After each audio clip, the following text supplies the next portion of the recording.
Welcome back to Nothing But the Truth. I'm your host, Trudy Stern, and I'm so glad to be here with you as we delve into the issues and events that are shaping our world. Since October 7th, Jewish students on college campuses across America have found themselves on the front lines of a cultural and ideological battle they never expected to fight. At places like Harvard and Columbia, once thought of as havens of tolerance and intellectual freedom, Jewish identity has become a target. Pro Hamas rhetoric, intimidation, and outright anti Semitism have flooded these campuses, and university leadership has too often been silent or worse, complicit. Our guest today is someone who didn't stay silent. Shabbos Kestenbaum graduated from the Divinity School at Harvard in 2024 and is the founder of the Jewish on Campus Legal Fund. He's filed a lawsuit against Harvard University demanding accountability for what Jewish students have been forced to endure in the wake of October 7th. He's become one of the most prominent voices standing up to the elite institutions that have allowed anti-Semitism to fester unchecked. We are pleased to welcome Shabbos to Nothing But the Truth to talk about how his life has changed since that day, what it's been like as a Jewish student at Harvard, and why he believes this is not just a moment of crisis, but a moment to stand up and fight back. Welcome to Nothing But the Truth, Shabbos Kestenbaum. Thank you very much. Great to be here. So happy to have you. So I wanted to just start our conversation by hearing what it was like for you at Harvard before October 7th, and then how did it change after October 7th? Sure. So I guess what you're asking me to do is to provide the context, which is very risky to ask of a Harvard student. I'll say this: your listeners can Google this. I wrote an article for Aish.com, which is a Jewish publication, called "Anti-Semitism at Harvard." I wrote it in October of 2022, and I can assure you no one read it. But the reality is there was pervasive and systemic anti-Semitism well before October 7th. I mean, if you really want to get into the thick of it, there was an attempted quota, a cap, a legalized metric of discrimination against how many Jewish students would be admitted into the university. And there were actually more Jews as a percentage at Harvard University under the proposed quota system than there are today. At its peak, Harvard was 25% Jewish. Today, it's 4% Jewish. And it's not because Jews got dumber over time. It's because there's been a deliberate and systemic campaign to crack down on the amount of Jews at Harvard University. So I go there, I enroll 3 years ago, and already we start seeing the double standards. So rightly or wrongly, Harvard is an institution that routinely disciplines speech. They have disinvited controversial guest speakers who are deemed transphobic or misogynistic. They unenrolled 12 students when they were posting sexist memes in a private WhatsApp group. The Foundation for Individual Rights and Expressions, FIRE, they ranked Harvard 248th out of 248 American universities when it came to their commitment to free speech. So it's not an institution that cares about free speech, which makes it very odd that my first month of being a student at Harvard, the Palestine Solidarity Committee, which I always say is the largest compilation of intellectually challenged morons I've ever met in my life, they decide to invite Mohammed El-Kurd to come speak on campus. Mohammed El-Kurd is Tell someone. us this was in 2022? Yeah. This is all before October 7th. This is 2022. Mohammed El-Kurd is someone who has openly and seriously professed that Jews eat the organs of Palestinians, that the Israeli occupying forces have internalized the ways of Nazi Germany. He's lamented on Twitter how sad it is that Palestinians can no longer hijack planes anymore. I mean, he's appeared on the Anti-Defamation League's top 10 anti-Semites, which is incredibly impressive considering how much competition there is to get on it. And so we go to the university and the admin, and the DEI, and the president, we say, look, rightly or wrongly, you have a very strong track record of disinviting controversial speakers who are deemed, transphobic, misogynistic, whatever it is, in the interest of safeguarding minorities on campus. Look, whether that should or shouldn't be the reality, that is the reality. So we said, why don't you simply use that logic and use that track record to protect Jewish students? And for the very first time, Harvard looked at us, they shrugged their shoulders and said, well, he has a First Amendment right. What do you want us to do about it? I mean, it's a shocking double standard. It's blatantly anti-Semitic. As will prove in court, it's discriminatory. But wait, slow down for a sec. So what you're saying is that in October of 2022, there was a openly anti-Semitic person invited to speak at campus at Harvard, and was allowed to, even though Harvard had a history of not allowing such type of things against other groups. So what you're saying is there was a definite double standard. Yeah, absolutely. And as I said, this is the first month of me being a student there. And I also want to make a critical point for your listeners. I am not saying that speakers should be disinvited for their views. I don't believe that that should be the case. The problem is that very much is the case at Harvard. So we as Jewish students decided, okay, well, then you have to be consistent. And if Harvard or any university wants to say, like the University of Chicago, for example, you know what, we're going to invite any speaker because that's what an institution of higher learning should be about. Controversial ideas, academic discourse, and you don't like him, show up and ask a question. But as I said, Harvard's really never played that game before. They only play that game when it comes to Jews and anti-Semitism. But the crux of the issue is the political indoctrination that was really being incubated in the classroom. So there were classes I took called, religion, nationalism, and settler colonialism, the case of Israel, Palestine, where we learned as fact that historically the Jew has been powerless. And with the advent of the state of Israel, the only way the Jew knows how to exert and exhibit their newfound power is, in fact, by internalizing the ways of Nazi Germany. I mean, I study religion, and the Religion and Public Life Department at Harvard Divinity School has had more than 60 events on Israel Palestine, which is more events on a country than every other country combined. They are obsessed with this one particular issue, and it is all with the exclusive framework of settler colonialism and genocide and apartheid and racism. Of all of the classes and programs and speakers and events pertaining to this issue, which again they are obsessed about, all of them exclusively have a bias anti-Israel, objectively anti-Semitic viewpoint. There's one last class, and I could talk about this at nauseum. This class is called Religion and Peace, the Case of Israel Palestine. It was taught at Harvard Law School. The professor gets up and says, in politics and media and academia, the Zionist narrative is the dominant narrative. Therefore, in order to understand both sides of the story, we in this class will not study, learn, discuss, or read any texts if they were written by Israelis. So when people ask me what my reaction is to anti-Semitism post-October 7th, it's relatively succinct. I'm shocked, but I'm certainly not surprised because this is the inevitable outcome of decades and decades of political indoctrination masquerading as academic worth and intellectual discourse when it is literally nothing other than a blatant double standard for the Jewish state and a deep-seated obsession and hatred for the Jewish people. And So this is all pre-October 7th. So you as a student, when you're taking these classes, and clearly you're not being indoctrinated, others around you are, but you're having to take the class. So you're taking exams, you're writing papers, and clearly they're in opposition to what the professor is teaching. Did you have problems? Did you have issues? Did you, ever come in contact with these professors and have them penalize you for these views? Well, to be clear, I am not courageous. I'm not brave. I don't have a lot of principles, so I was a total sellout. I wrote papers and courses that conformed to what my professors wanted me to say. In fact, for my final paper at this class, Religion, Nationalism, and Settler Colonialism, I added an epilogue where I denounced the religious Zionist values I had grown up with. And it's the only paper at Harvard I ever got an A plus on.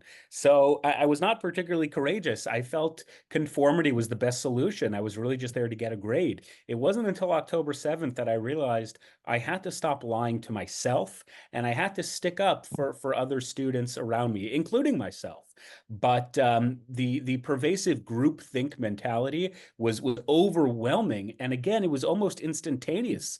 I was the only Jew at Harvard Divinity School who was wearing a kippah, right? The only Jews coming from an Orthodox background, and that excited me because on the one hand, I wanted to contribute to this great symphony of religious voices and pluralism, but on the other hand, fairly or unfairly, I knew I was representing a community much larger than myself. So I went to the Muslim Student Association for their Friday night halakha events. I went to the Jews for Palestine events. I wanted to show that I'm not this misogynist, insular Orthodox Jew that they surmise I must be.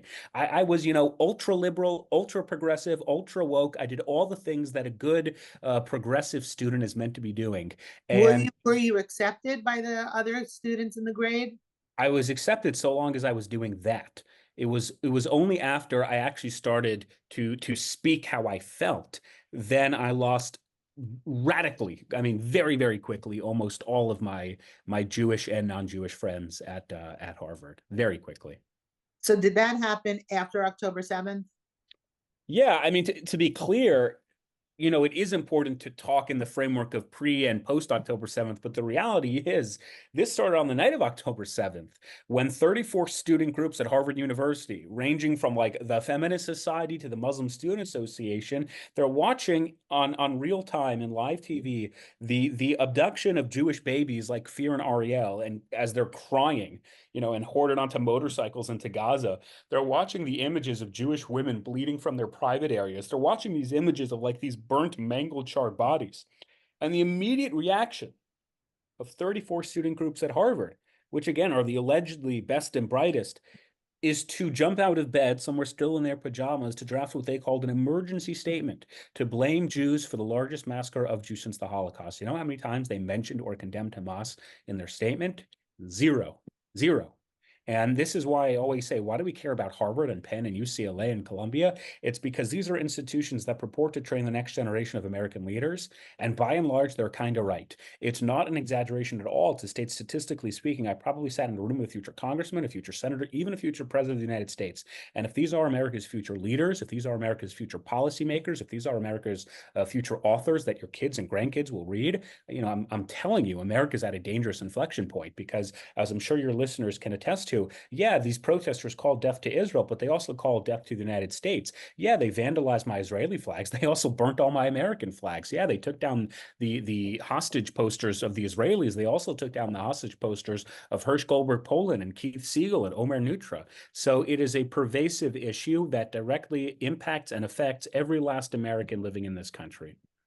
Well, just to clarify one thing, before October 7th, this was in existence also. It just was under the surface. Yeah, And what October 7th did was it validated all of these people jumped out and became activists and started with the campus protests. And it's not like they had been, they had seen something that inspired them to do that. They actually felt that, but this like called them to action. correct. It was what I call this genteel anti-Semitism, an anti-Semitism that you can plausibly deny or you can plausibly pretend doesn't exist, but it's very much there. And then from October 7th onward, it was just blatant. It was inescapable. It was naked, unvarnished hatred. And I was just speaking to a reporter from the New York Times a few hours ago, and they're writing some book on the events of the last 2 years. And I was just showing her the messages of the Harvard student WhatsApp group on the night of October 7th, when students were posting pictures saying victory is ours, long live the resistance, of a man on top of a tank inside Israel. And again, this is not months after the fact. This is on the night of October 7th when my classmates were jubilant, were overjoyed, could not contain their excitement and happiness seeing the rape, murder, and mutilation of Jewish people. That is the reality that we are contending with. And I think it is so fundamentally important to not allow these institutions off the hook. We must demand accountability because, as I said, unfortunately, what happens at Harvard has implications to the national electorate. It has implications to people who don't even associate or think about these institutions. But unfortunately, it does have ramifications. So you have kids coming from all over the country to Harvard University to, they're the lucky group that gets to study at Harvard. And they don't come in necessarily with any feelings at all about Jews, about Israel. And here you have tremendous protests, and they're joining into these protests. So do you see a sector of the population there that was participating in this as just doing it, to be part of the cool crowd? And when they leave Harvard, they won't necessarily buy into this type of rhetoric. And then you have the actual diehards who are very much part of the movement, who are there and doing that. Did you encounter that? Yes and no. So first of all, it's very difficult to quantify the numbers here. So I can't tell you what percentage of students were coming in already with preconceived notions, what percent of students were indoctrinated there. I just don't know. What I can tell you is just seeing and knowing anecdotally is a significant amount of these students were coming in with those preconceptions. They were coming in blatantly stating on their applications, for example, that they see, national liberation for the Palestinian resistance as one of their aspirations. In fact, there was one particular student, I won't say his name, although he's facing a lot of legal trouble at the moment. He interviewed a Palestinian terrorist openly. I mean, about 2 or 3 years before he even applied to Harvard Divinity School. And not only was he accepted, he became a tutor, a resident advisor for the undergrads. And again, he was openly talking about interviewing movements, leaders of the resistance movement. There's also a significant amount of students who want to fit in, who want to be part of a community. And again, just anecdotally, I'll give you an example. There's again, I won't say her name, or actually now it's his name, but he wrote an article for the Harvard Crimson talking about the encampments where I was followed on my way to class, where protesters called for the Intifada, where they violated all time, place, and manner restrictions. He talked about the encampments as a religious practice, a ritual, a feeling of religious communion. Because this is someone who, even though they're at the Divinity School, obviously don't have an affiliation with the Jewish synagogue, a Jewish day school, and simply coming together and living in tents with strangers, that brings about a sort of religious community that they could not find elsewhere. So people are looking for meaning. People are looking for community. Other people are looking for actual radical change. And then you also have a significant amount of the student body that, as the Wall Street Journal articulated, can't identify the river and can't identify the sea that they're calling for Palestine to be freed from. And these are students who, as I said, may not really have strong feelings one way or another, but it's just the right thing to do.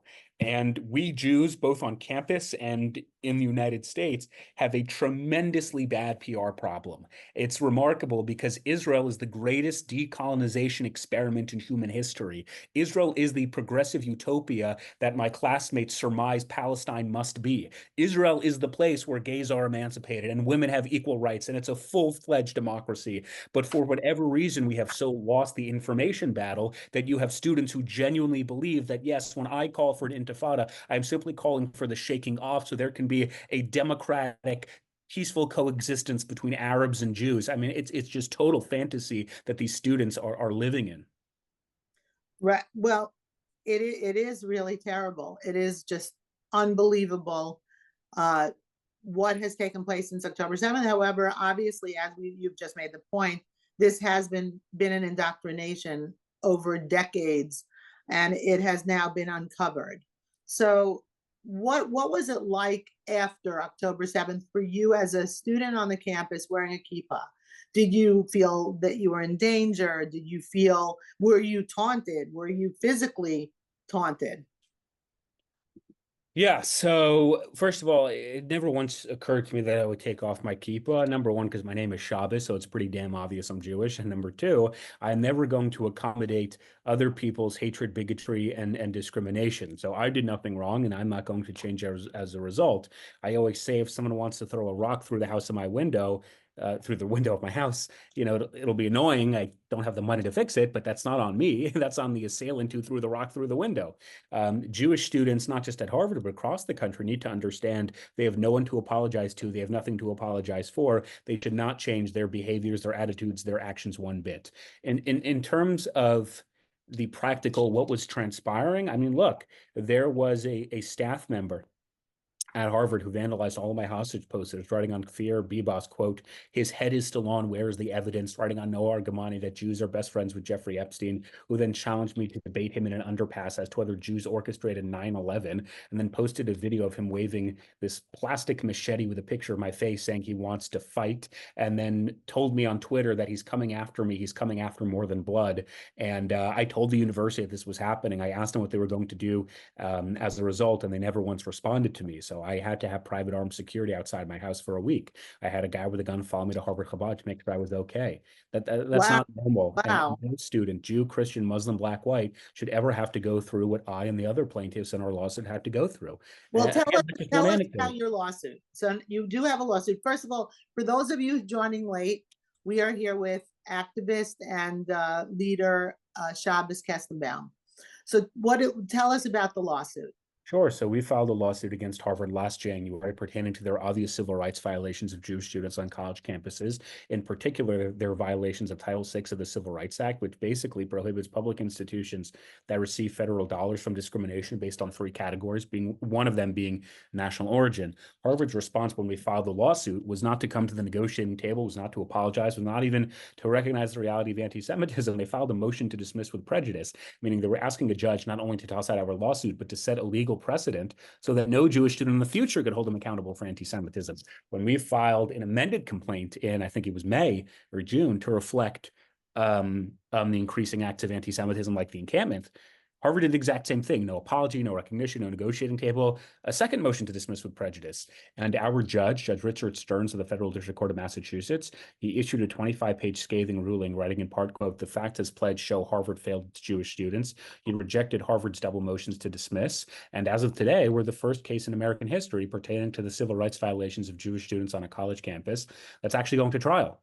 And I can tell you this. Right now, we're in the discovery phase, so we are requesting a whole bunch of private correspondences and documents from the university. We want to depose individuals like Claudine Gay, like Alan Garber, but ultimately, Jewish students should not have to be doing this. And what a damning indictment on the state of higher education, that in order for Jewish students to receive equality and justice, they have to resort to a court of law because we have literally no faith in our universities to do the right thing. And that's why the announcement today from the Trump administration that they're going to review the $9 billion in federal contracts they have with Harvard University as a result of their anti-Semitism is great.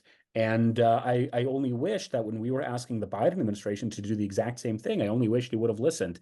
But of course, he and the anti-Semitism envoy, Deborah Lipstadt, and the White House Jewish liaison, Shelley Greenspan, were incompetent and not willing to do that. So here we are. The other plaintiffs in the lawsuit, they are not part of it any longer, right? They've dropped out, or what happened with them? Correct. So the other plaintiffs who are all anonymous, they accepted the settlement. There was a settlement offer shortly after Trump was reelected because Harvard is obviously incredibly scared, as they should be. So the other plaintiffs accepted it. I did not. I signed an NDA, so I have to be a little careful about why I didn't accept it. Just suffice to say, I did not accept it. And then we were able to get two new plaintiffs to join our suit. So now this suit is me and two other current students. Current students. Have you been, since you filed the lawsuit, has the administration of Harvard contacted you and been, or no, not at all? They never contacted me when I was a student. They never contacted me when I graduated. They never contacted me pre-lawsuit. They certainly haven't contacted me post-lawsuit. So, as I said, the university, unfortunately, is led by some of the most incompetent, petulant children I was going to say I've ever met, but I actually haven't met most of them. And this fiasco on college campuses, particularly at Harvard University, is entirely self-imposed. I always say if Harvard really wanted to combat anti-Semitism, they could literally do it right now. There's nothing preventing them from imposing a mask ban on campus. There's nothing preventing them from rescinding the hundreds of millions of dollars they receive from Qatar on an annual basis. There's nothing preventing them from disciplining the two students who physically assaulted a Jewish student at Harvard Business School. Nothing, nothing, nothing. But they don't want to do it. So fine, you don't want to do it. That's your prerogative. But the American taxpayer should not be on the hook, should not be subsidizing your discrimination. And that's what the Trump administration is doing, which is why I campaigned and voted for him. And I'm very, very glad that the promises made on the campaign trail have now become promises kept. So do you feel that that it is possible to reverse what has happened on these college campuses? This is decades worth of embedding themselves into the faculties. There are many, many professors who have tenure who are going to be staying in these universities. Yeah. So how do you see this playing out in a good way? Sure. So is it reversible? I don't know, but honestly, I don't care. And I try to make the argument that while it may be true, and I'm not trying to age you or any of your listeners, but in previous generations, it may have been true that Harvard, Columbia, UCLA is a golden ticket to professional opportunities. I am telling you as fact, it's simply not true anymore.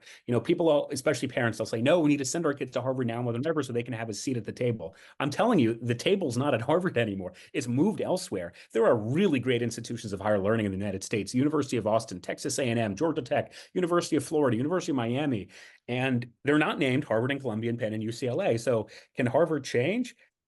I don't know, but Harvard does not have a monopoly on jobs in the United States. Harvard does not have a monopoly on leaders. Harvard does not have a monopoly on the national conversation. They just don't. They like to think Well, they well, do. I don't think that they do either. However, I do think that the danger in having this type of thing continue is exactly what you said earlier. And Correct. So I don't think it will. you know, grooming the leaders, the Yeah. future leaders of our country, and Yes. not addressing this absolutely. Sure. So 2 points. One, while it is true I said that these are America's future leaders, that's sort of short term. Long term, I don't think that's the case anymore. The amount of billionaires and hedge fund managers and CEOs who told me to my face, Shabbos, we don't want to hire graduates from Columbia and Penn and Harvard and UCLA anymore. I mean, I spoke at a hedge fund two weeks ago in front of 100 almost exclusively non-Jewish hedge fund guys, and I told them, you don't want my classmates as your colleagues, as collaborators on projects, sharing office spaces with you. And whether you love Donald Trump or hate Donald Trump, the election was the repudiation of the elitist Ivy League values, where the American people said, we're just like sick and tired of this. We don't like the moral bankruptcy. We don't like the intellectual hypocrisy. And they're moving and voting with their feet. They're not going to these universities. They're just not. And it is a very good thing, for example, that Harvard has had a 17% drop in early applications in the last year. They've had a 5% drop in applications overall. They've had hundreds of millions of dollars in donations being withheld. They're on the cold open of Saturday Night Live. They're getting their asses handed to them by the federal government every day. These are really good things because these are institutions that have proven themselves to be untrustworthy and worthy of scorn. And can Harvard reverse? I don't know. I hope they do. I'm not out to get them. I'm out to get them if they continue acting this way. But yeah, it would be better for the American people if these were institutions we could trust once again. But ultimately, as I said, they don't have a monopoly on the American people. We live in a democracy, and the American people, as I said, are going to vote with their feet, and they're going to send their kids to alternative institutions not named Harvard, Columbia, Penn. In fact, Forbes magazine has a new article called "The New Ivy Leagues." There's a recognition in this country that the old way of doing things simply won't work anymore, and I think that's a really good thing. Yeah, actually, I saw an article today from a college in the Post from a college guidance professional who said that she had guided and aided elite students from an elite school in New York who were accepted.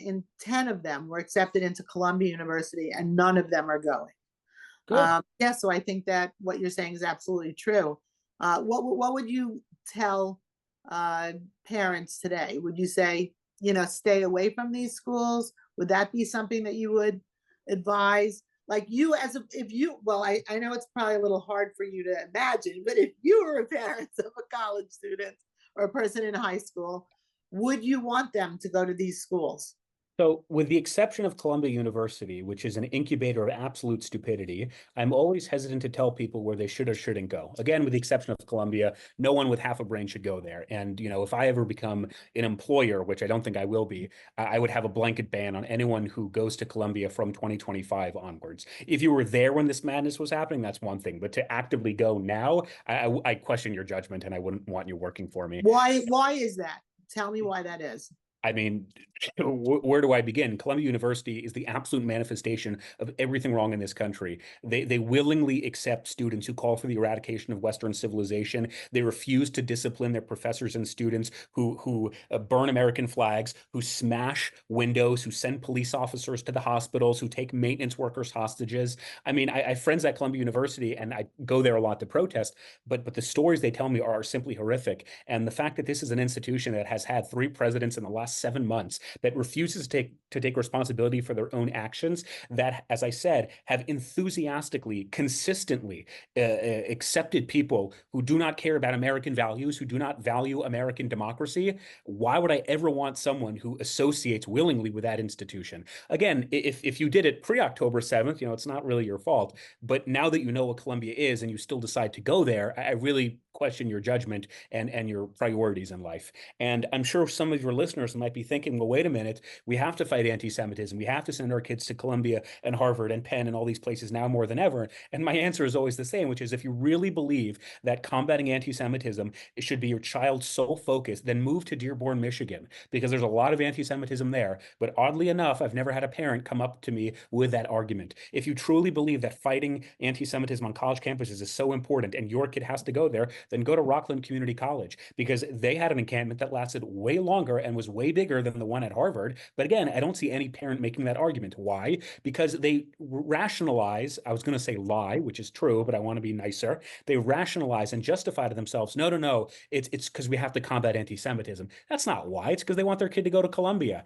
And yeah, in theory, Jews shouldn't go there, but not my kid, someone else's kid. And we as a Jewish community have to get out of our own way. And I always say this, it sounds a little anti-Semitic out of context. Jews don't need Harvard, because Jews will continue to be innovative and resourceful and creative, because that's who we are. That's what we do. There's a reason we've outlasted the Byzantines and the Romans and the Persians.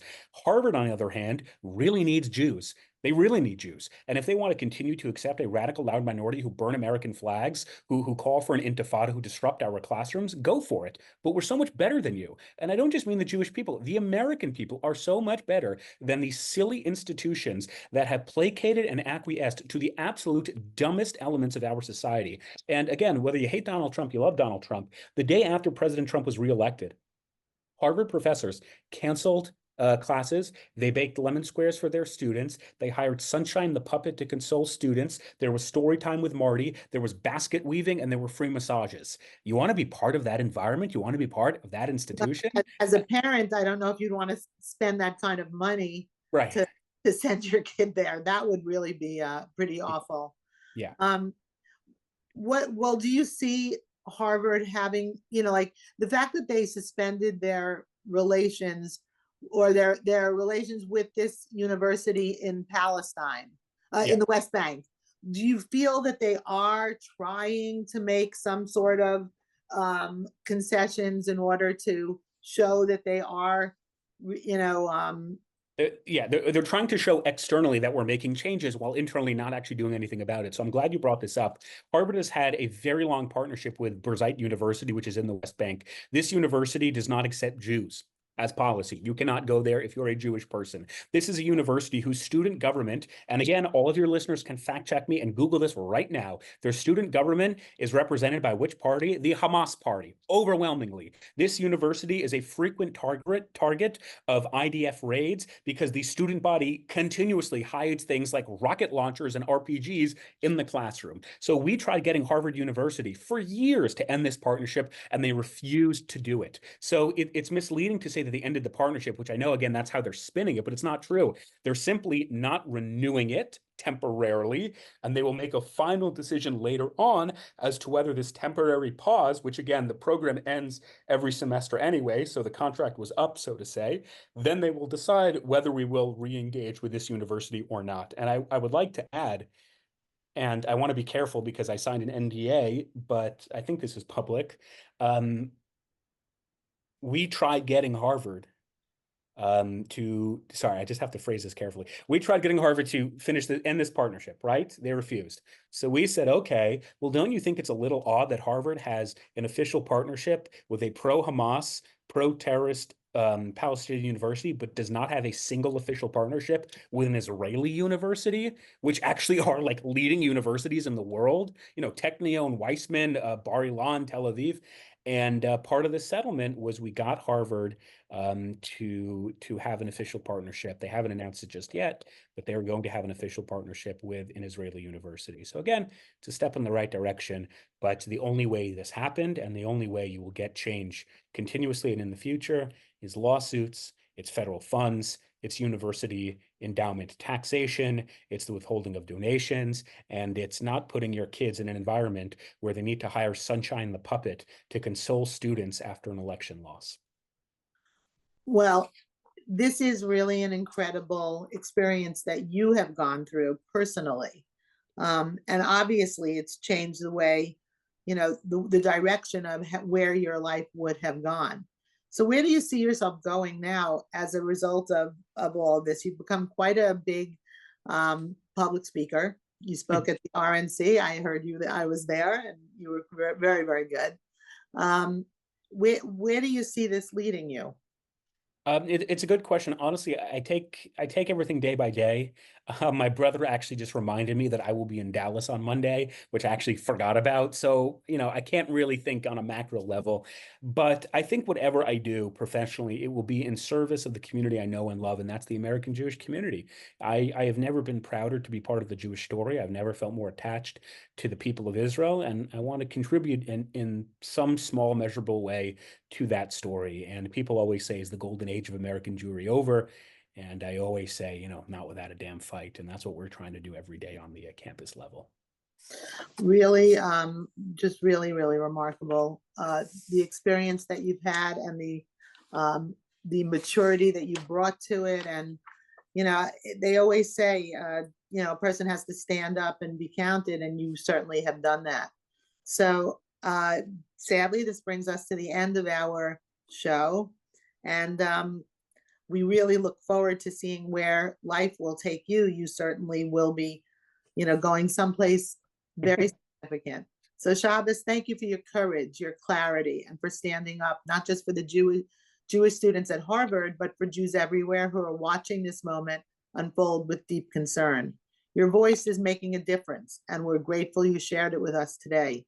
To our listeners, thank you for joining us. This has been Nothing But the Truth with Trudy Stern. You can catch us every Thursday at 9:30 p.m. on the radio. And if you missed any part of this show or want to listen to any of our past episodes, you can find Nothing But the Truth wherever you get your podcasts. Until next time, stay strong, stay informed, and keep seeking nothing but the truth.